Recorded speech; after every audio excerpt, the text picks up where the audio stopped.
আজকে এই মহিলাটা একটা জাদুময় বাচ্চার জন্ম দিবে, এজন্য তখনই তার পেটে অনেক ব্যথা করতে শুরু করে দেয়। কিন্তু এই শয়তান শিকারী সেই জাদুময় বাচ্চাটাকে মেরে ফেলতে চাইছিল, এজন্য এই গাধাটা জলদি করে বাচ্চাটার মাকে নিয়ে সেখান থেকে পালাতে শুরু করে দেয়। যা দেখার পর শিকারী তাদের পিছু করতে শুরু করে দেয়, কিন্তু গাধাটা তাদেরকে একটা ফার্মের মধ্যে নিয়ে গিয়েছিল।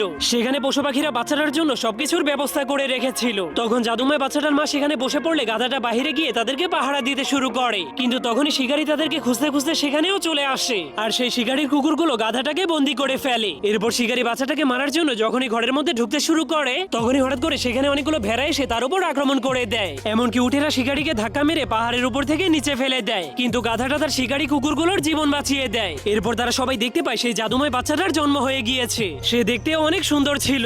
এসব দেখার পর সেখানে থাকা সবগুলো পশু পাখি বাচ্চাটাকে দেখার জন্য চলে আসে। এমনকি সেই শিকারী কুকুরগুলো সেখানে চলে আসে, যারা এখন একদমই ভালো হয়ে গিয়েছিল। যা দেখার পর সেখানে থাকা সবগুলো মানুষ অনেক খুশি হয়ে যায়। পরে কি হয়েছে